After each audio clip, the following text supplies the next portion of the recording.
Hello. Hi. We're live. Just learn it doesn't work on Safari. Yeah, we're 8 minutes late, but better late than never. Our apologies. We haven't done many of these yet, mainly just for patrons and members so far. So thank you for joining us today. It's great to have you here. I feel like I'm introing an episode or something. Hi guys, and welcome back to episode. No, it's not an episode, it's live. It's alive. So thank you for joining us today from wherever you happen to be in the world.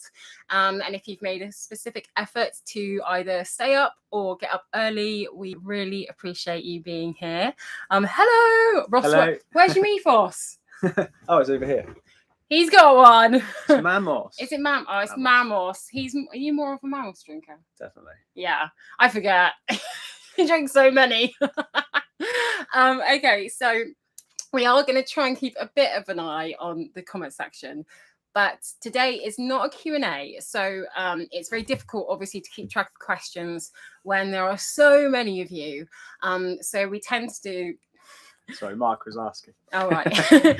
You're doing well already then. You're keeping an eye on it. So we do tend to do Q&As just with our Patreon and members lives because there's less people. It's much easier. So what we have done is throughout sort of watching comments on videos and me keeping an eye on social media messages, what I've done is collaborated a few topics to cover for you because they seem to be questions that are coming up fairly often, and areas of either interest or kind of gaps in education for other cruisers or other people taking to this lifestyle. So the goal is always not just to entertain, but to enable. And so what we want to do today is hopefully either inspire you to do something cool yourself or to learn more about what we do, and it might help you as well if you are thinking about doing what we're doing. So what's the first topic? Okay. That was a long intro, wasn't it? Yeah. I'm a gabbler. Ross may or may not be under the table every now and again, just stabbing me in the leg. Yeah. Move along, Laura. Hello, guys. I just want to say hello to everyone that's commented so far. Thank you for being here again. Okay, so the first comment that we got was obviously about our new tender. Oh. The mothership. Actually, no, Holly Blue's the mothership, isn't she? Yes. I guess I don't know what you'd call the tender. Our family car. Beast. Yeah, the Beast. The Beast. Our family car, or Ali Mark II, because our first tender was Ali, affectionately known as Ali. Because it's made of aluminium. Oh, yeah. In case you hadn't figured that out. You didn't know that? No, we didn't. No, the boys named it, actually. Yeah. And then now Ali stuck, it's now Ali 2.0. Mm-hmm, so I guess I want to leave it to you because it's your baby. So a little while back, we sold our car, which was in the UK. We kind of had it in storage for 2 years and it was just sat there gathering dust. So we sold that and put the money straight into a Highfield Classic 340 with a Yamaha 25 horsepower 4-stroke, which is the most powerful portable outboard engine in the world. Do you know that? No, I don't know a lot about these things, but I do know it goes very fast. We're in Europe, we have to have a 4-stroke, which is a little bit annoying because I think in America you're allowed 2-strokes still. But as 4-strokes go, it has some of the benefits 2-strokes have. So it's portable, you can lie it on 3 sides. It is injection, so there's no carburetor to deal with, and it's just bloody powerful. For what we want, it really is amazing. I think coming from a family and sort of practical perspective, perhaps you might be considering a change of tender yourself. For us, obviously the boys are not getting any smaller. In fact, they are growing at a rate of knots. So they're getting bigger. Double the size every day. Space in alley, like our old tender, we used to get in it, and there had to be a specific place where all of us had to be sat. It was like, I don't know, organized chaos. You get a bow wave over your heart. Yeah, bow waves. You do her hair and get ready to go out, and then well, that was worth it. And then it was just getting stressful, and every time we went to shore, you were pumping up, weren't you? Yeah. Quite often. I mean, that for a start is not safe. That was a different issue. It's just a very awkward little leak to deal with. It's where 3 parts of materials sort of met. But it was just getting too small and too tired. We'd outgrown it basically. So basically, let me say. Oh, sorry. Yeah, you're in my department now. Okay. So when you're buying a tender, you've really got 2 options as far as I see it. You either have what we had in season 1, season 2, and season 3. Yeah. I'm reading the comments. Okay. And you go light, you get something that you can pick up, with your own hands, an engine that you can carry and put on the rails. So lightweight. But if you're more than 2 people, you're not going to be planing on that boat. So it's fine for if you're at anchor and you want to just nip to the beach, or if you want to go to port, do a short distance. But if you want to sort of venture further afield like we do, we want to be able to travel like maybe 10 miles at a time. And we've already in this thing island hopped, so we've actually gone from one island to another, which you will see, which is more than 10 miles. It opens the doors to so many more possibilities, especially if you're perhaps needing to provision and you're in a very quiet remote anchorage and the provisions store is like a good 8 kilometers away or something. You never get wet now, do you? No, there is that. Yeah, I actually like sitting down inside it as well. It's like, so I don't get cold then either. But the downside is the weight, and you can't just pick up the engine. I mean, I put it back on the tender. When was it? Like last week.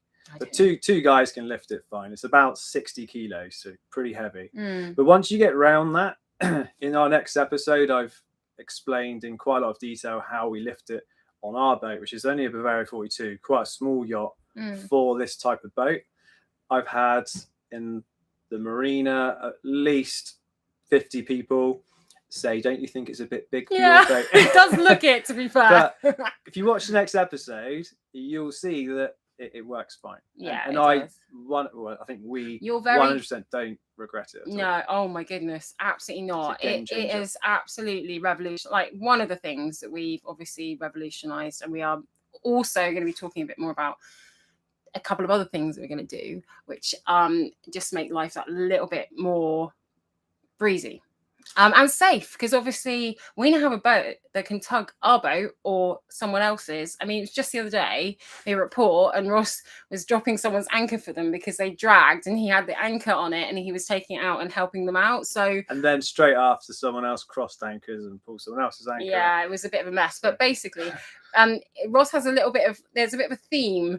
Everywhere we go, there seems to be something that happens that Ross suddenly goes into hero mode and kind of like just seems gets to be involved in that place at the time. But I remember on our old tender, our tiny little old tender, you used to be round there kind of James Bonding it, but without the right gear. And I always thought, oh my goodness, that tender is going to go over. But we don't have any of these problems anymore. No. So yeah, there'll be more info in the next episode. So yeah, that's all coming up. Yeah. So that's the tender. Go big, go fast is the advice there. So the next topic was not such a happy topic, but I wanted to touch on this because I spoke openly about this a couple of weeks ago, and it was actually the topic of online bullying. Thankfully, we don't get a huge amount of it, but it did happen for a period of time, and I won't go on about it, but I'm really happy, as I've mentioned before, that I opened up and said that even though we all can try and be tough, nobody is immune to feelings. Like we all have feelings, and it's good to share stuff. And I'm really happy that I did that. I think I kind of wanted to talk to more about, from your perspective, how you deal with it, because actually you're amazing. From my perspective, I've always had this kind of look at, what's the word? Perception of bullies, and I think they're cowards. And basically, it's more of a duck's back to me. Like, I just don't... Someone just said about my arm muscles, so I just have to flex. It doesn't really affect me at all, does it? Like, I just read it and just laugh and just...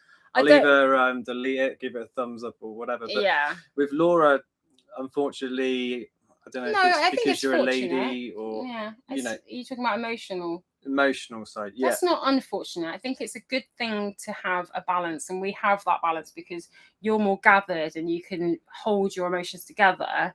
But then I can also feel deeply and express emotions that people might not have seen or you might not have felt. Yeah. To show a perspective. But it's how you manage that, isn't it? Definitely. Or how I manage that that's important. Yeah, and that was quite interesting because normally I think a lot of people just don't talk about it.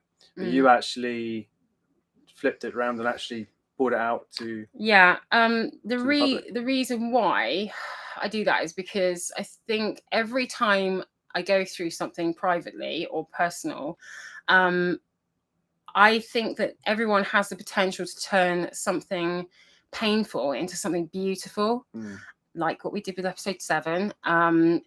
Because of everything that happened, we were open about it and about all of our experiences, negative and good, and turned this online bullying situation into a beautiful thing where people feel like they're not alone, and also highlighted the fact that online bullying doesn't just have to be kids. It can be one person in a comment section just saying one thing that's just a little bit out of order that they wouldn't say to your face.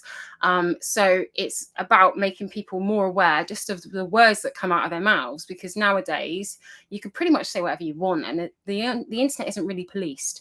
So if I can make people more aware of that, then that's bigger than my pain, and that's more important. The takeaway is not to internalize it, isn't it? Yeah, exactly. So sorry, you're right there, because I wanted to make. So if it does bother you, don't just let it. Don't keep it inside. Don't let it eat away at you, affect your relationship. It's bad for your health actually to keep emotion inside. If something hurts you, is like if you're embarrassed, or perhaps, I mean, Ross is very, very busy. That's probably half the reason. I did feel a little bit like at that time, not that I couldn't speak to him, but that I needed to find a different way to deal with it than I normally would, which would be to talk to him. And we were going through a particularly busy time because we just got back in the water. Ross had been through a lot of boat jobs, and we had episodes coming out and all this kind of stuff. And I sat with it for a while, and was what people were upsetting me with. I was kind of taking out on the kids and Ross. I was a bit snappy.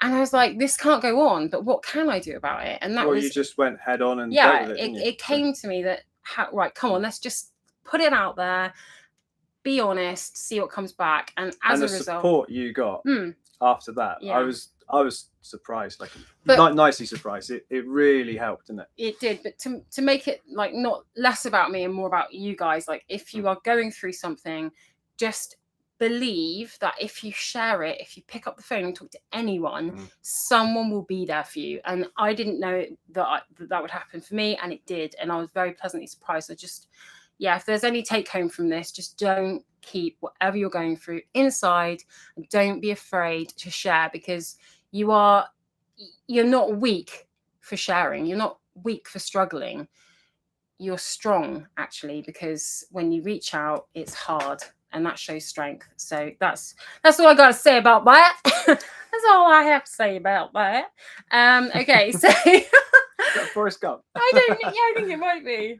Oh, I'm not sure. If anyone knows, please comment, because I don't even know where that came from. The next one was cats and animals on board. So we won't go on too long, because there's probably not that many people out there who have pets or cats in particular on board. But I did get a few messages about that subject. We haven't properly introduced our cat to the public. There's one right there sleeping, but I don't really want to. If she wakes up, I'll bring her over. That's a smidge. So we're coming clean about the second one, are we? Yeah, they already know about Smidge. Okay, so we've now, well, I don't know when everyone knew, but we've got 2. Both are rescued. Both, I didn't really choose. Accidentally came. They both accidentally ended up. But it was a life and death situation for both of them. So we gave them a home, and they're here as long as they want to be here. So basically, throughout the journey of having Ronnie here for a year, and now Smidge very recently, they're free to come and go. So they're amazing. Every time we go to a marina or a port, the doors open, they go and wander off, but they always seem to come back, don't they? Well, particularly Ronnie, so must like it. Ronnie, we want to be free with them. Okay, they are rescue cats, as in we brought them in off the street. And if they so wish to be back out on the street, they've had all the vaccinations and stuff, they could go if they wanted and be part of all the millions of other cats here in Greece. There's so many cats that are very well taken care of, by the way. But at the same time, they know that we're their owners, family, you know. And Ronnie, he came from a background of, he was already a street cat. He was about 6 months old when he came to us, but he was cold and he was hungry and he was wet and he cried outside of our, then we were in an apartment for a small amount of time, for about 24 hours. And we let him in and that was it. It didn't go out again. And then he came with us onto the boat. And so he's always been a bit of a free roamer anyway, kind of came from that background. So when he goes off the boat, he just always comes back. And when he's here, he is wonderful. He's great company. He puts up with the boys, particularly Noah. Yeah. Like, Noah carries him, like his arms like yeah. this. You know, the boys love him to bits, don't they? Yeah. And then Smidge, I found her under a green wheelie bin. And she was about that big. She was 500 grams. And she was crying and crying and crying and crying. And she was she was so ill. She was very, very sick and she almost died. But the moment that I brought her in my jumper into the boat, she stopped crying immediately. It was as though all that she wanted was to feel safe. So Ronnie just wanted a home, a base, like someone to love him. Smidge wanted just safety. And now we can open all the windows and the doors and she just won't even go off the boat. She does not care because she's got what she wants. She feels safe and loved. And when it comes to looking after a cat on board, really all it's down to is vaccinations, having a covered litter tray. So we have a covered litter tray, which nothing can fly out of when you're as well, don't you? rolling. If you're leaving the country. A cat passport, which is very easy to obtain. And cats can sit on your lap on the plane as well if you're going anywhere abroad. And they are they're quiet, they are chilled, they bring a beautiful feminine vibe to the boat. For the boys, like if you're a sailing family, and you've got children and you're concerned about, I don't know, their stress levels or socializing or whatever, cats and pets just in particular are a really wonderful way of bringing like an atmosphere and a sense of nurture to the boat. And the boys, I mean, it's one, and again, along with the tender, probably one of the best things we've ever done is to have them. So I highly recommend. I know a lot of people say, no, don't have pets on boats. It's a pain in the bum. But I think it depends on what pet you get. So cats are very easy. Cats are much easier than dogs for a boat, I reckon. We don't know about dogs. Obviously, we've never had them, so we can't really comment on that. But... No other kind of rodents or even flies. We'll get rat next time. Like the cats will kill every fly on this boat. Oh, I thought you were saying you shouldn't get a rodent. No, I'm saying, I mean, they used to have cats on ships, you know, in history. And they're good luck. Cats are good luck to have on board, apparently. But yeah, so highly recommend. I guess especially if you're like an older cruiser and you didn't really want to move around too much and perhaps not as physically able to cross oceans and all the rest of it, it's a wonderful thing. I don't know about the limitations of moving in between countries though, and how that apparently is more of an obstacle, but we haven't come across that yet because we like Greece a lot. And it's not an issue for us at the moment. The main thing is we did save their lives. Yeah. You know? And they're fit and healthy. If we want to cruise much further afield, which I think we will do one day, Aloha, tackle Hawaii. that nearer the time. But just take it day by day. Sorry, I talked over you then. I wanted to say aloha to Hawaii. I've always wanted to say aloha. Aloha. I don't know. It's tropical, isn't it? It's cool. Hello to all these people. Hi. Sorry, it's really difficult to keep up with the comments. But what I'm going to try and do afterwards is respond to everybody and just say hi and thanks and everything like that, because we do try to do that as much as possible. Okay, so next subject. Well, this is an interesting one. Okay, so I don't know if anyone out there is thinking about becoming a YouTuber. You're probably wondering if you can earn any money out of it and what you earn out of it. So we're going to talk about what we earn, because I know it's a subject that people are always quite interested in, really, like, you know, do you actually make any money on YouTube? You're the money man, so you can talk about... The quick answer is yes and no. YouTube do not pay very much at all. So you get between £1 and £5 per 1,000 views. So if you get 100,000 views, which does take quite a long time to achieve, you're looking at anywhere between 100 and, if you're lucky, £500 for that. That I would say that if it was 100, that doesn't on average, it's about 200, I'd say. For 100,000 views. Is that in a month? Well, it can be. Yeah, like if you think about that in a month, that doesn't even feed us. I mean, it might buy. We spend about £300 a week on food. Yeah, we do. Our main cost is food, because we like food and we like to eat well as well. So, which is always quite tricky, isn't it? So whatever your business plan is, you cannot rely just on YouTube alone. No, and that's why, unless you have got millions and millions of subscribers, like some of these gamers. That's different. That's different. Yeah, why didn't we become gamers? We should have become gamers. Because I'm terrible on technology. But we have other sources of income.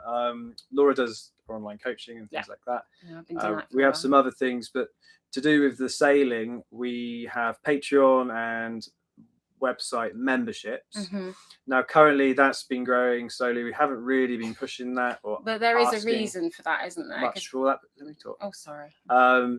But basically, at the minute, we put all that money back into the channel. So we do not spend Patreon money or membership money on us. It all goes on to our equipment. So recently we let a year's worth of money save up, and we've just bought a new laptop that can edit 4K HDR. So all our videos now are in 4K HDR, and it goes through the timeline like butter. So really, I've got no excuse now not to get videos out more often. No, and so thank you to all the Patreons and members. Yeah, definitely.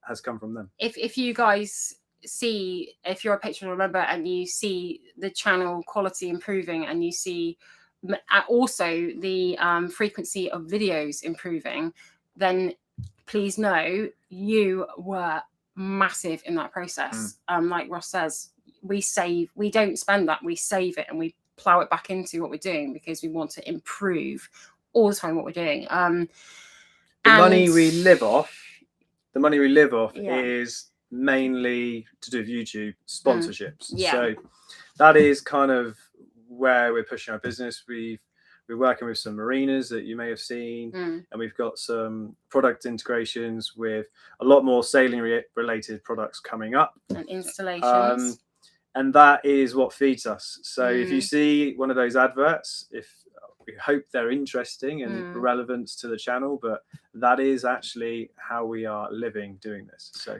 and a good point to make would be that we get approached by all kinds of companies, guys, like candle companies. Candles. Somebody actually approached us and said, "Can you advertise candles?" And we were like, "How is that helping anybody? Like, for a start, you can't have candles on a boat.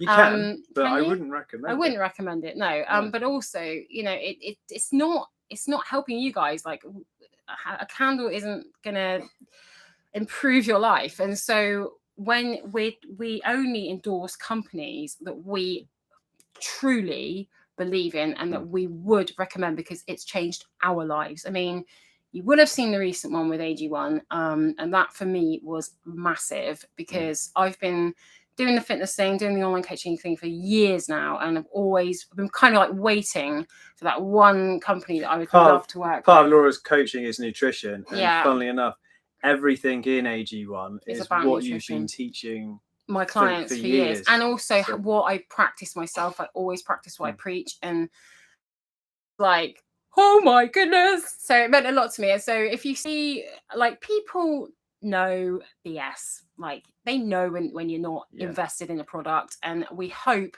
that you feel our genuine belief in what we're doing, and you understand that if there's an advert, because we believe in it, but we also need to make money. My part in that, Laura's obviously really into health and fitness and all that. But for my side of things, to make it more sailing related, when I crossed the Bay of Biscay, I could hardly keep my food down. I was throwing up over the side. Sorry, I shouldn't probably risk my life, but I was really, really sick for like 3 days. And the large part of that was trying to cook down in the galley. I should have prepped more meals, but I think if you're doing a large crossing, to have something like AG1 that covers all that kind of really good nutritional stuff just in a really easy drink, I would honestly buy it to have along with other stuff. But also for those you sort of healthier for longer when you're on that trip. That's the point. That's what I mean. Yeah. They like to be able to keep going.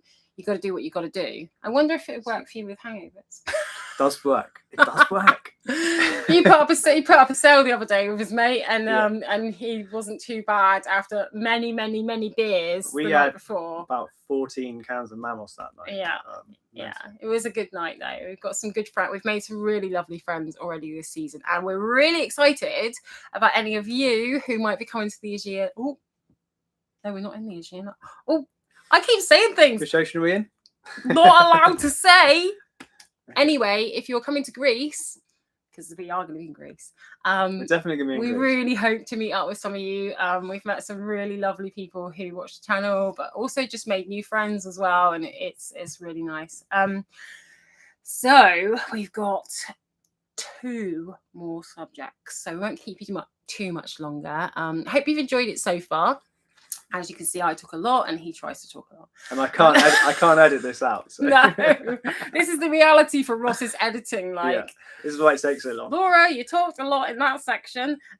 So we are official Super B Lithium LifePo battery ambassadors. That's what we're going to talk about next, because we have a couple of upgrades, which I'm sure you would love to talk about. I think we'll talk about it in summary. We'll be doing a video about it soon, but it's a real game changer for us because we've constantly struggled with our power requirements. The first year we didn't even have solar. We were running the engine for 2 hours every day. But slowly we've been adding solar and other things. But the batteries are an absolute game changer. We're going from 330 amp hours of usable energy from our AGMs to 840 amp hours with the LifePo batteries. They're